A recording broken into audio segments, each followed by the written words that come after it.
sitli nongzu sulai mathogum koine yengbada kana ude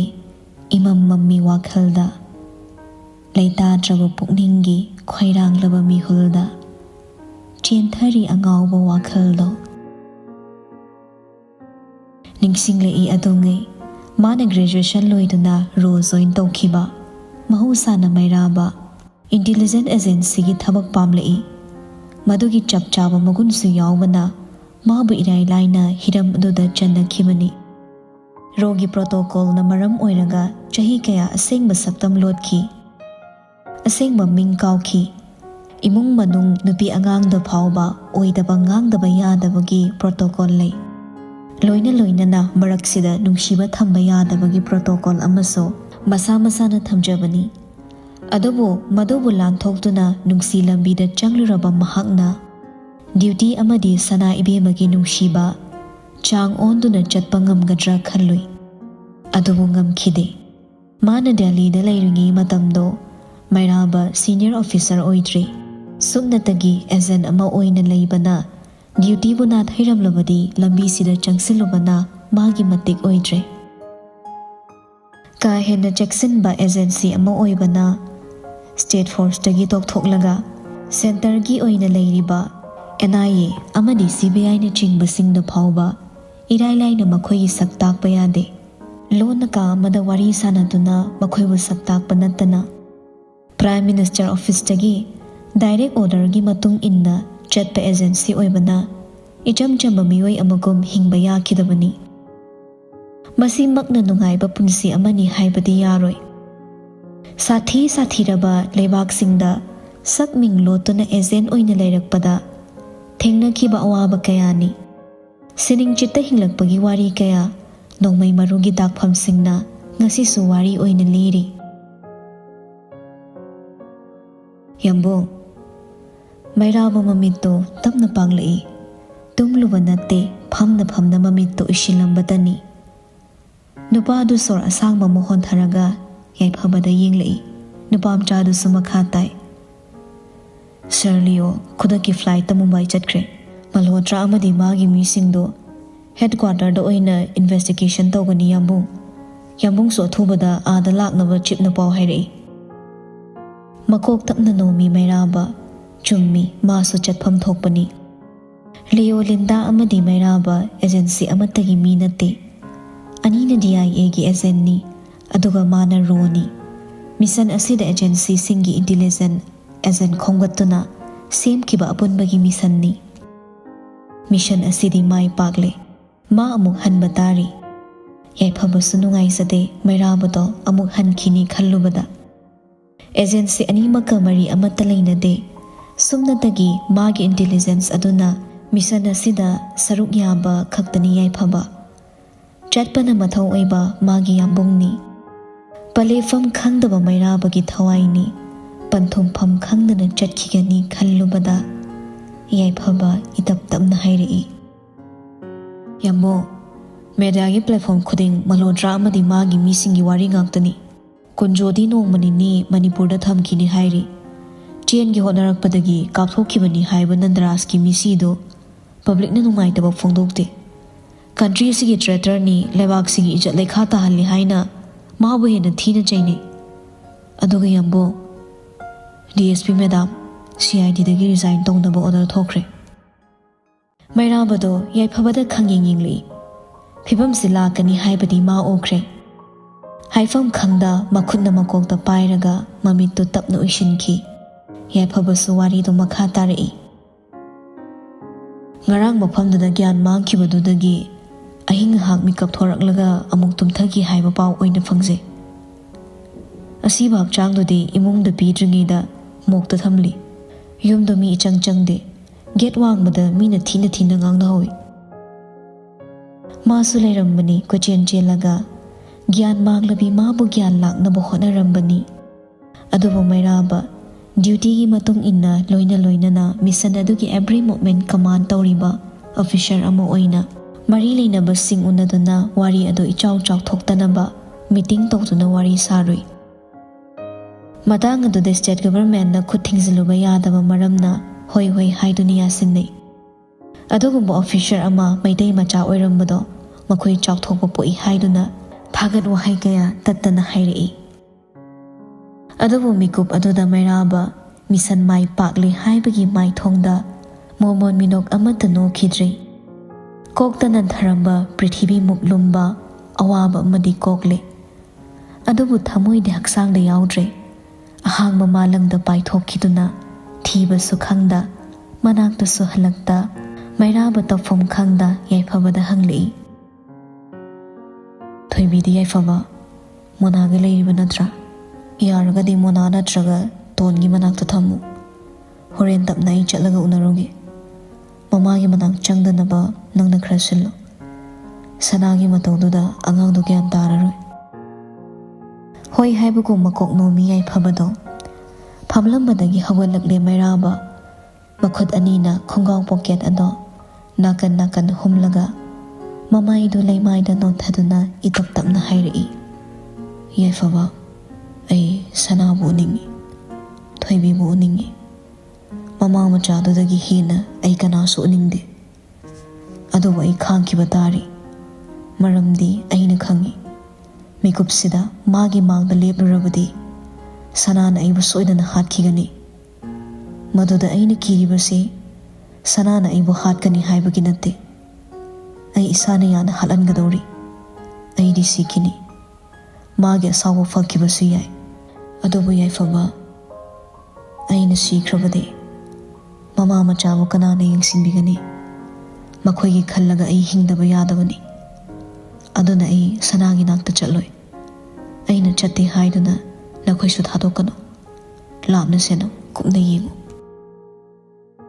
ꯃꯌꯥ ꯀꯜꯂꯕ ꯊꯥꯎ ꯄꯨꯡꯀꯣꯏ ꯀꯣꯏꯁꯤꯜꯂꯕ ꯃꯩꯅꯨꯡꯗ ꯂꯦꯞꯂꯤꯕ ꯃꯩꯔꯥꯕꯒꯤ ꯑꯋꯥꯕꯗꯣ ꯌꯥꯏꯐꯕ ꯎꯕ ꯉꯝꯗꯦ꯫ ꯃꯁꯤꯃꯛꯅ ꯂꯣꯠꯀꯦ ꯈꯜꯂꯝꯕ ꯋꯥꯔꯤꯗꯨ ꯉꯝꯂꯛꯇ꯭ꯔꯗꯨꯅ ꯅꯨꯄꯥꯃꯆꯥꯗꯣ ꯐꯨꯔꯤꯠ ꯈꯥꯎꯗꯒꯤ ꯕꯣꯛꯁ ꯑꯃ ꯂꯧꯊꯣꯔꯛꯂꯒ ꯇꯦꯕꯜꯗꯨꯗ ꯊꯝꯂꯛꯏ꯫ ꯃꯩꯔꯥꯕꯁꯨ ꯀꯔꯤꯅꯣ ꯈꯟꯅ ꯌꯦꯡꯉꯤ꯫ ꯌꯥꯏꯐꯕ ꯑꯃꯨꯕ ꯕꯣꯛꯁꯇꯣ ꯃꯈꯨꯝ ꯇꯞꯅ ꯍꯥꯡꯂꯗꯨꯅ ꯃꯈꯥ ꯇꯥꯏ꯫ ꯉꯔꯥꯡ ꯑꯌꯨꯛ ꯃꯦꯗꯥꯝꯅ ꯍꯣꯝꯗ ꯆꯠꯇ꯭ꯔꯤꯉꯩꯗ ꯌꯥꯝꯕꯨꯡꯗ ꯄꯤꯌꯨ ꯍꯥꯏꯗꯨꯅ ꯁꯤꯟꯅꯕꯤꯔꯝꯕꯅꯤ꯫ ꯃꯦꯗꯥꯝꯒ ꯌꯥꯝꯕꯨꯡꯒ ꯃꯔꯨ ꯑꯣꯏꯕ ꯄꯣꯠꯁꯛ ꯆꯞ ꯃꯥꯟꯅꯩ, ꯑꯗꯨꯅ ꯑꯃꯗ ꯍꯦꯛꯇ ꯊꯝꯂꯕꯁꯨ ꯑꯃꯍꯥꯅꯤ ꯍꯥꯏꯔꯝꯃꯤ꯫ ꯃꯩꯔꯥꯕ ꯇꯦꯕꯜ ꯃꯊꯛꯇꯒꯤ ꯕꯣꯛꯁꯇꯨ ꯂꯧꯈꯠꯂꯤ, ꯑꯗꯨꯒ ꯃꯅꯨꯡꯗ ꯌꯥꯎꯔꯤꯕ ꯁꯤꯀ꯭ꯌꯣꯔ ꯗ꯭ꯔꯥꯏꯚ ꯑꯗꯣ ꯂꯧꯊꯣꯛꯇꯨꯅ ꯌꯦꯡꯉꯤ꯫ ꯃꯥꯅ ꯑꯗꯨꯝꯅ ꯂꯩꯔꯤꯉꯩꯗ ꯌꯥꯏꯐꯕꯅ ꯃꯈꯥ ꯇꯥꯔꯛꯏ꯫ ꯑꯩꯒꯤ ꯈꯨꯠꯇ ꯂꯩꯈ꯭ꯔꯕꯗꯤ ꯄꯣꯠꯁꯛꯁꯤ ꯃꯔꯤ ꯂꯩꯅꯕꯗ ꯄꯤꯐꯝ ꯊꯣꯛꯄꯅꯤ꯫ ꯑꯗꯨꯕꯨ ꯌꯥꯝꯕꯨꯡ, ꯑꯩꯈꯣꯏꯗꯤ ꯌꯥꯝꯕꯨꯡꯒꯤ ꯃꯇꯨꯡ ꯏꯟꯖꯕꯅꯤ꯫ ꯑꯗꯨꯕꯨ ꯀꯔꯤꯒꯨꯝꯕ ꯆꯤꯡꯅꯕ ꯃꯤꯅ ꯄꯣꯠꯁꯛꯁꯦ ꯌꯥꯝꯕꯨꯡꯗ ꯂꯩꯕ꯭ꯔꯥ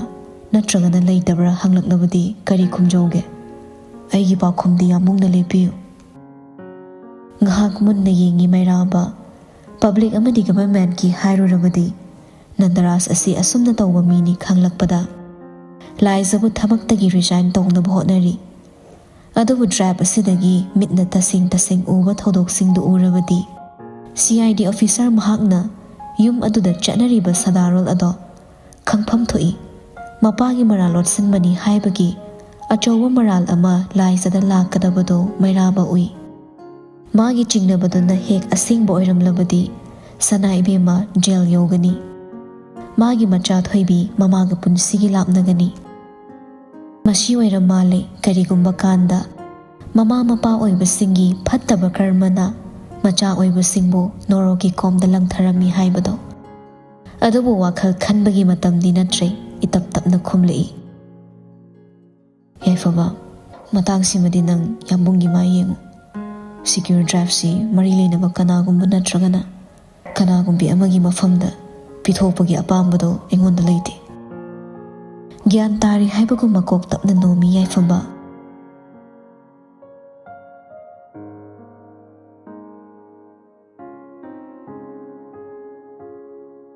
ꯇꯥꯏꯕꯪꯗꯤ ꯃꯥꯜꯂꯤ, ꯃꯪꯂꯥꯟ ꯑꯣꯏꯔꯝꯃꯤ, ꯁꯪꯁꯥꯔꯗꯤ ꯃꯥꯜꯂꯤ, ꯋꯥꯈꯜꯒꯤ ꯃꯃꯤ ꯑꯣꯏꯔꯝꯃꯤ꯫ ꯊꯣꯏꯕꯤ ꯃꯥꯟꯕ ꯑꯉꯥꯡ ꯅꯨꯄꯤ ꯃꯆꯥ ꯑꯃ ꯄꯥꯛꯂꯕ ꯁꯨꯃꯥꯡ ꯑꯗꯨꯗ ꯁꯥꯏꯀꯜ ꯃꯆꯥꯗꯨ ꯇꯞꯅ ꯇꯞꯅ ꯊꯧꯔꯤ꯫ ꯑꯣꯠꯄ ꯍꯩꯕꯣꯏ ꯍꯩꯇꯕꯣꯏ ꯃꯨꯛꯇꯨꯅ ꯀꯤꯅ ꯀꯤꯅ ꯊꯧꯔꯤ꯫ ꯁꯨꯃꯥꯡ ꯃꯆꯤ ꯌꯧꯔꯛꯄꯗ ꯁꯥꯏꯀꯜꯗꯣ ꯒ꯭ꯔꯣꯡ ꯂꯣꯡꯁꯤꯜꯂꯤ꯫ ꯑꯉꯥꯡ ꯅꯨꯄꯤꯗꯨ ꯀꯞꯂꯤ꯫ ꯃꯇꯧꯗꯨꯗ ꯃꯆꯥꯕꯨ ꯁꯥꯏꯀꯜ ꯊꯧꯕ ꯇꯝꯕꯤꯔꯝꯕ ꯅꯟꯗꯔꯥꯖ ꯄ꯭ꯔꯕꯞ ꯆꯦꯟꯁꯤꯜꯂꯒ ꯀꯞꯂꯤꯕ ꯃꯆꯥꯕꯨ ꯄꯝꯗꯨꯅ ꯍꯨꯒꯠꯂꯤ ꯑꯗꯨꯒ ꯅꯨꯡꯁꯤꯅ ꯊꯦꯝꯃꯤ꯫ ꯏꯆꯦ ꯑꯣꯟꯊꯣꯛꯅ ꯐꯠꯈꯤꯗ꯭ꯔꯦꯗ ꯁꯥꯏꯀꯜꯁꯦ ꯍꯦꯛ ꯊꯦꯡꯖꯤꯟꯗꯨꯅ ꯑꯩꯒꯤ ꯏꯆꯥ ꯁꯅꯥꯕꯨ ꯀꯞꯍꯜꯂꯤ꯫ ꯀꯗꯥꯏ ꯄꯄꯥ ꯌꯦꯡꯒꯦ ꯁꯅꯥ ꯏꯆꯥ ꯁꯣꯛꯄ ꯌꯥꯕ꯭ꯔꯥꯅꯦ? ꯄꯤꯛꯂꯤꯕ ꯂꯥꯏꯖ ꯀꯞꯅ ꯀꯞꯅ ꯁꯥꯏꯀꯜꯗ ꯃꯈꯨꯠ ꯊꯤꯜꯂꯤ꯫ ꯁꯥꯏꯀꯜ ꯐꯨꯑꯣ ꯄꯄꯥ ꯁꯥꯏꯀꯜ ꯐꯨꯑꯣ꯫ ꯅꯟꯗꯔꯥꯖ ꯅꯣꯛꯃꯤ ꯃꯈꯨꯠꯅ ꯁꯥꯏꯀꯜꯗꯨꯗ ꯇꯞꯅ ꯇꯞꯅ ꯊꯦꯡꯗꯨꯅ ꯆꯩ꯫ ꯃꯆꯥꯅ ꯀꯞꯄ ꯂꯦꯞꯀꯦ ꯇꯧꯔꯛꯄ ꯑꯗꯨꯗ ꯅꯟꯗꯔꯥꯖ ꯁꯅꯥꯕꯨ ꯄꯝꯗꯨꯅ ꯂꯥꯛꯂꯦ꯫ ꯈꯨꯔꯨ ꯃꯆꯥ ꯑꯗꯨꯗ ꯈꯖꯤꯛꯇꯪ ꯇꯠꯂꯤꯕꯗꯣ ꯎꯕꯗ ꯐꯥꯔꯁ ꯑꯦꯗ ꯕꯣꯛꯁꯇꯣ ꯄ꯭ꯔꯕꯞ ꯂꯧꯗꯨꯅ ꯕꯦꯅꯦꯠ ꯑꯃ ꯂꯧꯊꯣꯛꯏ꯫ ꯁꯅꯥꯏꯕꯦꯝꯃꯕꯨ ꯇꯞꯅ ꯐꯝꯍꯜꯂꯒ ꯃꯆꯥꯒꯤ ꯑꯇꯠꯄ ꯈꯨꯔꯨꯗ ꯅꯝꯁꯤꯟꯕꯤ ꯑꯗꯨꯒ ꯅꯣꯛꯇꯨꯅ ꯍꯥꯏꯔꯛꯏ꯫ ꯐꯔꯦ ꯅꯥꯕ ꯐꯔꯦ ꯑꯩꯒꯤ ꯏꯆꯥ ꯁꯅꯥꯗꯤ ꯊꯧꯅꯥ ꯂꯩꯕꯤꯅꯤ ꯑꯗꯝ ꯀꯟꯕꯤꯅꯤ ꯑꯁꯣꯛꯄ ꯃꯆꯥ ꯑꯃꯗ ꯏꯆꯥꯒꯤ ꯃꯃꯜ ꯌꯥꯝꯂꯕ ꯃꯄꯤ ꯇꯥꯍꯟꯕ ꯍꯧꯅꯗꯦ꯫ ꯑꯩꯒꯤ ꯏꯆꯥ ꯁꯅꯥꯗꯤ ꯃꯄꯥ ꯂꯧꯕ ꯃꯆꯥ ꯑꯣꯏꯒꯗꯕꯅꯤ꯫ ꯀꯔꯤ ꯅꯠꯇꯕꯗ ꯀꯞꯄ ꯌꯥꯗꯦ ꯁꯅꯥ ꯂꯩꯔꯥꯡ ꯄꯥꯝꯒꯅꯨ ꯄꯥꯏꯗꯨꯅ ꯁꯥꯟꯅꯕꯁꯨ ꯌꯥꯗꯦ꯫ ꯁꯥꯟꯅꯒꯦ ꯍꯥꯏꯔꯕꯁꯨ ꯅꯣꯡꯃꯩ ꯄꯥꯏꯗꯨꯅ ꯁꯥꯟꯅꯒꯗꯕꯅꯤ꯫ ꯄꯄꯥ ꯃꯥꯟꯕ ꯏꯆꯥꯅꯤ ꯁꯪꯁꯥꯔꯁꯤꯗ ꯄꯄꯥꯅ ꯈ꯭ꯋꯥꯏꯗꯒꯤ ꯅꯨꯡꯁꯤꯕꯗꯤ ꯏꯆꯥꯅꯤ꯫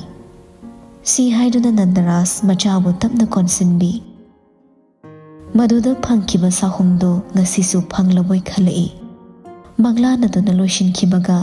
ꯁꯅꯥꯏꯕꯦꯝꯃ ꯃꯃꯤꯠꯇ ꯇꯞꯅ ꯄꯥꯡꯉꯛꯂꯦ꯫ ꯀꯣꯛꯇꯨꯗꯤ ꯂꯨꯝꯕꯅ ꯂꯣꯏꯔꯝꯂꯦ꯫ ꯑꯍꯤꯡ ꯃꯤꯀꯞ ꯊꯣꯔꯛꯂꯒ ꯒ꯭ꯌꯥꯟ ꯇꯥꯗꯅ ꯃꯥ ꯌꯥꯝ ꯀꯞꯂꯝꯃꯤ꯫ ꯃꯃꯤꯠꯇꯨ ꯇꯞꯅ ꯄꯥꯡꯉꯛꯂꯒ ꯅꯥꯛ ꯌꯦꯠ ꯀꯣꯏꯂꯩ ꯂꯩꯇꯨꯅ ꯌꯦꯡꯉꯤ ꯃꯆꯥ ꯊꯣꯏꯕꯤ ꯎꯗꯦ꯫ ꯃꯇꯧꯗꯨꯗ ꯂꯥꯏꯖ ꯒ꯭ꯌꯥꯟ ꯃꯦꯟ ꯇꯥꯗ ꯄꯨꯛ ꯍꯧꯒꯠꯇꯨꯅ ꯄ꯭ꯔꯕꯞ ꯊꯣꯔꯛꯂꯦ꯫ ꯃꯐꯤꯁꯨ ꯉꯔꯥꯡꯗꯒꯤ ꯍꯣꯡꯗ꯭ꯔꯤ꯫ ꯀꯥꯗꯒꯤ ꯄ꯭ꯔꯕꯞ ꯆꯦꯟꯊꯣꯔꯛꯄꯗ ꯃꯄꯥꯒꯤ ꯀꯥꯗ ꯃꯤ ꯀꯞꯄꯒꯤ ꯈꯣꯟꯖꯦꯜ ꯇꯥꯔꯛꯏ꯫ ꯃꯗꯨꯗ ꯃꯥꯁꯨ ꯇꯞꯂꯤ ꯆꯪꯁꯤꯜꯂꯒ ꯌꯦꯡꯂꯨꯏ꯫ ꯃꯆꯦ ꯅꯨꯡꯁꯤ ꯑꯣꯏꯔꯝꯃꯤ꯫ ꯅꯨꯡꯁꯤꯗꯨ ꯅꯟꯗꯔꯥꯖꯀꯤ ꯐꯃꯨꯡꯗ ꯃꯃꯥꯏ ꯎꯞꯁꯤꯜꯂꯒ ꯃꯄꯥꯕꯨ ꯀꯧꯗꯨꯅ ꯀꯞꯂꯝꯃꯤ꯫ ꯁꯅꯥꯏꯕꯦꯝꯃ ꯃꯤꯀꯨꯞ ꯑꯃ ꯌꯦꯡꯂꯝꯂꯒ ꯇꯔꯪ ꯑꯃꯗ ꯃꯈꯥꯗ ꯀꯨꯝꯊꯔꯛꯂꯦ꯫ ꯀꯞꯂꯨꯕꯗꯤ ꯀꯣꯛꯇꯤ ꯂꯨꯝꯂꯤ ꯑꯗꯨꯕꯨ ꯃꯤꯀꯨꯞ ꯑꯗꯨꯗꯗꯤ ꯀꯞꯇꯦ꯫ ꯄ꯭ꯔꯕꯞ ꯀꯨꯝꯂꯛꯂꯒ ꯑꯀꯣꯏꯕꯗꯣ ꯂꯦꯞꯂꯒ ꯀꯣꯏꯌꯦꯡ ꯌꯦꯡꯗꯨꯅ ꯀꯧꯔꯛꯏ꯫ ꯊꯣꯏꯕꯤ ꯃꯃꯥ ꯍꯧꯒꯠꯂꯦ ꯏꯆꯥꯕꯨ ꯀꯗꯥꯏ ꯂꯩꯒꯦ? ꯏꯆꯥ ꯊꯣꯏꯕꯤ ꯃꯃꯥꯅ ꯀꯧꯕꯁꯦ ꯇꯥꯕ꯭ꯔꯣ? ꯄꯥꯈꯨꯝ ꯐꯪꯗꯦ ꯂꯥꯏꯖ꯫ ꯆꯥꯛꯈꯨꯝꯗ ꯀꯣꯜꯂꯤꯛ ꯂꯦꯡꯕꯒꯤ ꯃꯈꯣꯜ ꯇꯥꯏ ꯆꯥꯎꯕ ꯑꯣꯏꯔꯝꯒꯅꯤ ꯈꯪꯉꯤ꯫ ꯑꯗꯨꯅ ꯃꯥꯡꯒꯣꯜ ꯇꯝꯅ ꯄ꯭ꯔꯕꯞ ꯆꯦꯟꯊꯣꯔꯛꯏ꯫ ꯌꯨꯝꯗꯨ ꯏꯍꯥꯡ ꯍꯥꯡꯂꯝꯃꯤ꯫ ꯀꯅꯥꯅꯁꯨ ꯆꯪꯉꯛꯇꯨꯅ ꯃꯈꯣꯏꯕꯨ ꯀꯔꯝ ꯇꯧ ꯌꯦꯡꯕꯤꯗꯦ꯫ ꯏꯌꯥꯡ ꯍꯥꯡꯂꯕ ꯑꯀꯣꯏꯕꯗꯨꯗ ꯊꯣꯏꯕꯤ ꯀꯧꯗꯨꯅ ꯂꯦꯞꯂꯝꯂꯒ ꯂꯥꯏꯖ ꯆꯤꯝꯕꯥꯜ ꯆꯞ ꯂꯦꯞꯄꯤ꯫ ꯃꯗꯨꯗꯤ ꯒꯦꯠꯇꯒꯤ ꯆꯪꯉꯛꯄ ꯕꯣꯏꯕꯨ ꯎꯔꯦ꯫ ꯃꯥꯡꯒꯣꯜꯒꯤ ꯆꯨꯔꯤ ꯑꯗꯨꯗ ꯂꯦꯞꯂꯒ ꯃꯅꯥꯛ ꯇꯝꯅ ꯆꯪꯉꯛꯂꯤꯕ ꯕꯣꯏꯗ ꯇꯨꯃꯤꯟ ꯌꯦꯡꯉꯤ꯫ ꯅꯨꯄꯥꯗꯨꯁꯨ ꯎꯔꯦ ꯁꯅꯥꯏꯕꯦꯝꯃꯅ ꯂꯦꯞꯇꯨꯅ ꯃꯥꯕꯨ ꯌꯦꯡꯂꯤꯕꯗꯣ꯫ ꯇꯞꯅ ꯊꯥꯡꯂꯛꯄ ꯈꯣꯡꯊꯥꯡ ꯑꯗꯣ ꯈꯣꯡꯖꯦꯜ ꯌꯥꯡꯉꯛꯏ꯫ ꯇꯍꯥ ꯆꯪꯁꯤꯜꯂꯛꯂꯒ ꯃꯃꯥꯡꯗ ꯆꯞ ꯂꯦꯞꯄꯤ꯫ ꯃꯤꯀꯨꯞ ꯑꯗꯨꯗ ꯂꯥꯏꯖꯗ ꯈ꯭ꯋꯥꯏꯗꯒꯤ ꯃꯤꯄꯥꯏꯔꯝꯒꯗꯕꯗꯣ ꯀꯔꯤꯅꯣ ꯈꯪꯕꯅ ꯍꯥꯏꯔꯛꯏ꯫ ꯊꯣꯏꯕꯤꯗꯣ ꯃꯅꯥꯒ ꯂꯩ ꯃꯣꯏꯒꯤ ꯃꯅꯥꯛꯇ ꯂꯩꯁꯅꯨ ꯈꯪꯍꯟꯗꯕꯅ ꯐꯩ ꯁꯅꯥ ꯑꯉꯥꯡꯅꯤ ꯍꯦꯟꯗꯜ ꯇꯧꯕ ꯉꯝꯃꯣꯏ꯫ ꯂꯥꯏꯖ ꯇꯅꯤꯛ ꯌꯥꯟꯗꯨꯅ ꯂꯩꯔꯤꯕ ꯄꯤ ꯑꯗꯨꯒ ꯁꯣꯔ ꯃꯄꯤ ꯑꯃ ꯍꯣꯟꯊꯩ꯫ ꯕꯣꯏꯁꯨ ꯃꯥꯕꯨ ꯌꯦꯡꯂꯝꯂꯒ ꯃꯈꯥ ꯇꯞꯅ ꯇꯥꯔꯛꯏ꯫ ꯅꯪꯒꯤ ꯔꯤꯖꯥꯏꯅꯦꯁꯟꯒꯤ ꯑꯣꯔꯗꯔ ꯊꯣꯛꯑꯦ꯫ ꯕꯕꯥꯒꯤ ꯃꯇꯥꯡꯁꯤꯗ ꯅꯪ ꯈꯪꯉꯤ ꯅꯠꯇ꯭ꯔꯒ ꯈꯪꯗꯦ ꯍꯥꯏꯕ ꯀ꯭ꯂꯤꯌꯔꯦꯟꯁ ꯑꯃ ꯊꯝꯗꯕꯗꯤ ꯌꯥꯗꯕꯅꯤꯅ ꯍꯣꯔꯦꯟ ꯅꯥꯎꯕꯅꯆꯤꯡꯕ ꯇꯤꯝꯁꯤꯡꯅ ꯅꯪꯕꯨ ꯂꯧꯈꯠꯄ ꯂꯥꯛꯀꯅꯤ꯫ ꯅꯪꯅ ꯄꯤꯒꯗꯕ ꯄꯥꯎꯈꯨꯝꯗꯣ ꯅꯪ ꯈꯪꯂꯕ ꯅꯠꯇ꯭ꯔꯥ? ꯂꯥꯏꯖ ꯃꯐꯤꯗꯣ ꯊꯤꯡꯕ ꯉꯝꯗ꯭ꯔꯦ꯫ ꯆꯣꯛꯊꯔꯕ ꯃꯤꯠ ꯑꯗꯨꯅ ꯕꯣꯏꯕꯨ ꯌꯦꯡꯂꯒ ꯍꯥꯏꯔꯛꯏ꯫ ꯑꯩ ꯈꯪꯗꯦ꯫ ꯄꯄꯥꯒꯤ ꯕꯤꯖꯤꯅꯦꯁꯀꯤ ꯃꯔꯝꯗ ꯑꯩ ꯀꯔꯤꯁꯨ ꯈꯪꯗꯦ꯫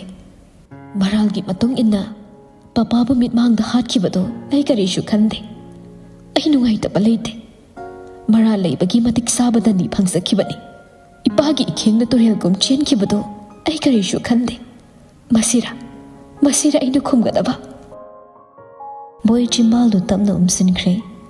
ꯁꯅꯥꯏꯕꯦꯝꯃ ꯃꯤꯀꯨꯞ ꯑꯁꯤ ꯐꯥꯎ ꯃꯥꯒꯤ ꯇꯔꯪꯗ ꯂꯩꯔꯤ꯫ ꯃꯥꯕꯨ ꯀꯣꯟꯁꯤꯟꯕꯤꯕ ꯄꯥꯝꯂꯕꯁꯨ ꯃꯤꯠꯃꯥꯡꯗ ꯂꯦꯞꯂꯤꯕ ꯕꯣꯏꯒꯤ ꯃꯊꯥꯗ ꯀꯞꯄꯗꯤ ꯃꯥꯒꯤ ꯑꯄꯦꯟꯕ ꯑꯣꯏꯔꯣꯏꯗꯧꯔꯤ꯫ ꯃꯁꯤꯅ ꯃꯔꯝ ꯑꯣꯏꯔꯒ ꯂꯥꯏꯖ ꯆꯥꯛ ꯊꯦꯛꯇꯨꯅ ꯁꯥꯔꯕ ꯊꯃꯣꯏ ꯊꯥꯡ ꯑꯃꯅ ꯌꯨꯡꯁꯤꯟꯗꯨꯅ ꯊꯝꯕꯒꯨꯝ ꯆꯩꯅꯥ ꯐꯥꯎꯔꯕꯁꯨ ꯊꯃꯣꯏꯗꯨ ꯄꯨꯗꯨꯅ इमुंगदा तपनी तपनी चंख्रे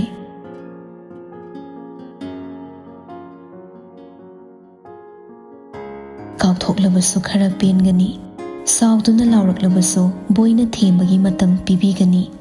अदुबु नुपी अदुना तरंग अमदा लैखिबदा बोइ हेन हेन थमोय कायरे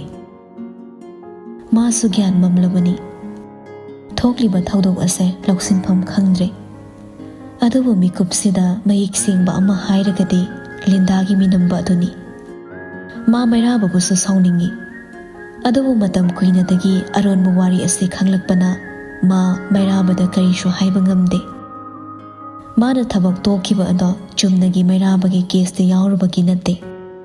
मैराबगी असेंगमा मसक खंगलकपना मा मसाना तोकचखिबनी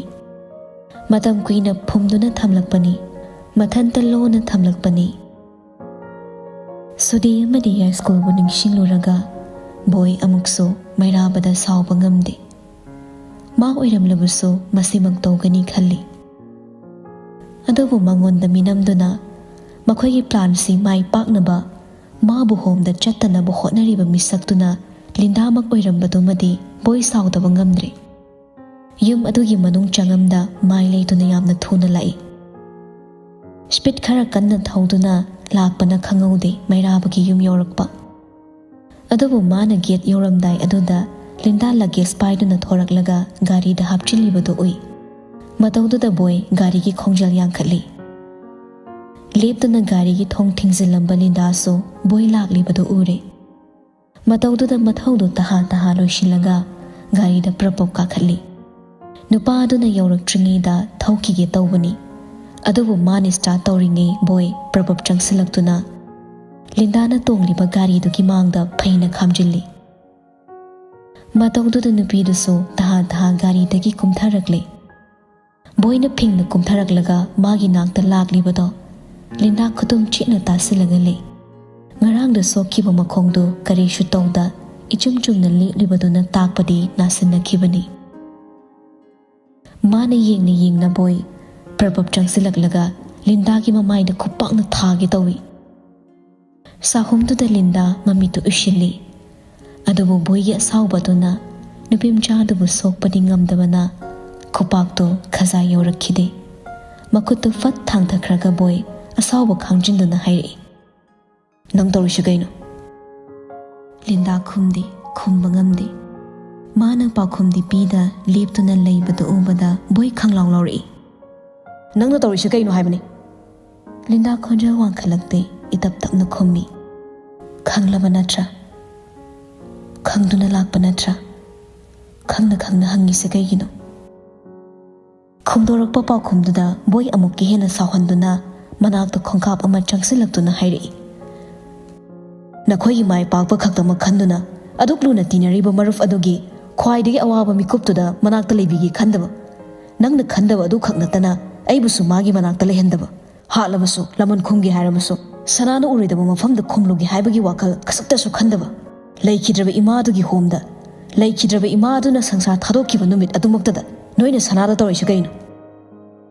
खुमंगम दिलिंदा मासु ngasidi सावगत्ते मपी इरा चेंदुना अरुंबा चिंबालदो मची तमगले हंदुना खुमी यामुंगी प्लान सुमदुमगनी सनाबु लापना पुथोकपनी अदुबु सनागी बेगता पपागी हिदाक यावरंबगी हंसी हाइदुना होमदा अमु हलकपनी मागी मरैना याददुना हलकपनी पाउदु तमनबा याइफबना यामुंगदा कॉल तौई अदुबु यामुंगना कॉलदो पाइरखिदबदगी थोखिबा ngaktani अखोई अमदी यामुंगी इंटेंशनदा अदुगुंबा मेकअप अमा सनादा उहनगी खनबगी प्लान लेते अखोई खंगी मा लांदे हाइबा बोय तो फम खंगदा गारीदुदा मखोंगना कौसली माना मकोक पाइदुना लेपलिबदो ओबदा लिंदा मतंग चादना वारौरई अदुबु वारी खंगदना ngasisu nangdi aibu sawba lakliba natra sanabu kafali haiduna aibu chaiba lakliba natra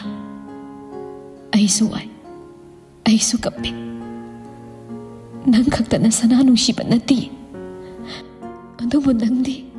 nang khaktana sana nungsiba gum ngasisu aibu chaiba lakli mahausaगum aigi thamai khangbidana nangdi ngasiso aigi awapati uramde si haiduna Linda mapidu tapna taitholaga garida kage tawi thongdu hek paibaga tung onduna leiramba boy itap takna hairei nangni thamoi udribadi nangni awaba khangdribadi madam khudingmakta aigi mitiyingbu lana lawba nangni chumi ai sanabu sinakhi magidamak lepki adubu aigi thamoida leiriba midudi nangna masak khangningkhide Linda boyda khangingingli nupadusu onthoktuna yinglei mitchanarabada mitiyingduga amuksu tapna hai nangni Linda aina nungsikhibado nangni nangbu fattaba lambida chatkidra khanduna sauduna chaibado nangnadi nangbu hangoibagum takhibani nangbu nungsibagidamagni nangna warokre khanbagidamagni nang leitaba khuding hospital da lona chattuna nangi imabu yengkhiba nangbu nungsikhibagini Linda nupido usuk oikre tarang amada yengduna lei adubu mana yengna boy makha tarakli adubu nakhoigi oiba game da sanabu bet oihanduna sanabadi aina pamde nakhoigi taibang amada leiraga karisu khangdaba victim oiriba sanabu hiram khudingmakta nakhoina lanba tahanba ai pamkhide Linda nakhoigi aronba mai thongsingduna nathamoi warakpadi ngamdraga sanabu nakhoigi lambida chingsinduna awaba tahanba madodi aina pamde Linda nakhoigi duty ni duty na ngamduna chatraba nakhoibo aina karigi kauruni ai lepa takhibani mama machagidama aigi thamoigi apambadi thoibina taibang phaurakpa mikupta kathokpu onkraba nungsibani aduna haiganu aibu nungsiba khangdi haiganu thamoi khangdribase nangni Linda sor fungalakli makok tu poba ngamlaktre ngasi mana tariba wahaisingdo mangla taibangla khandokpa ngamlaktre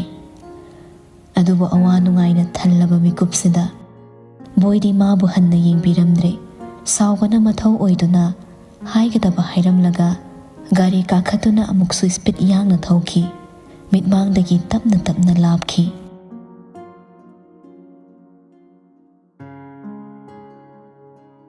miyoibagi awaba uramda matamsu chatki leptana namidang wairang mamsalakpada maning haklaklammi Nandaraski machanupi amakhak lapna leikibado laklamlaga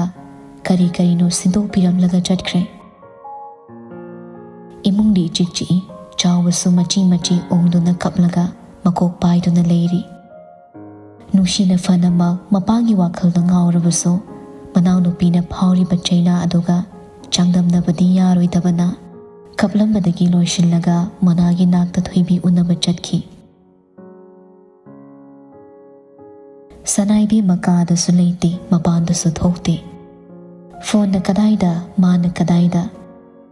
ngarang dagi mapi suhongani khangde mapagi kagi thongzilda ngatuna phamlibadu kuirakle imung aduna adumna leikhraga ahal mana kaptuna leithokpadi yadabana chawba tabli changsinduna hairei ibe masana chak loire chak khara sasi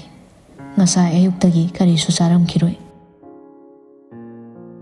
khomlakti nupido chawba amuksu hanna hangi adubu sukhum he khomlaktrabaduda ahaldo mapi daithoktuna thokre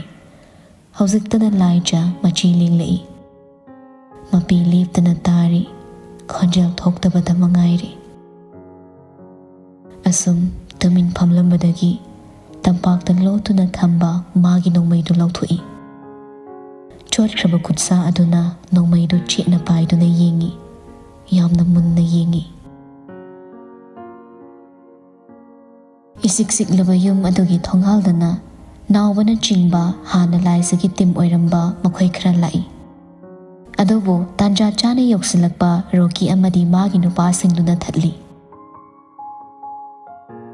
yum simisi mina yauriba yumni Fanoiduna sukriling toriba yum amagi miyoi singda investigation tawba habase miyoi bagi minung shiwang madani ꯃꯌꯥꯝ ꯍꯟꯕꯤꯔꯣ ꯁꯅꯥꯁꯤ ꯃꯁꯥꯁꯨ ꯉꯝꯗꯦ ꯔꯣꯀꯤꯒꯤ ꯋꯥꯍꯩꯗꯨꯗ ꯅꯥꯎꯕ ꯅꯣꯛꯅꯤꯡꯂꯛꯏ ꯃꯥꯅ ꯂꯥꯛꯂꯤꯕꯗꯣ ꯂꯥꯏꯖꯕꯨ ꯂꯧꯈꯠꯄ ꯂꯥꯛꯂꯕꯁꯨ ꯂꯤꯛ ꯑꯗꯨꯒꯤ ꯃꯇꯥꯡꯗ ꯑꯃꯗꯤ ꯃꯥꯒꯤ ꯃꯦꯗꯥꯝꯅ ꯄꯦꯟꯅꯕ ꯀꯔꯤ ꯇꯧꯕꯤꯒꯅꯤ ꯈꯟꯗꯨꯅ ꯂꯥꯛꯈꯤꯕꯅꯤ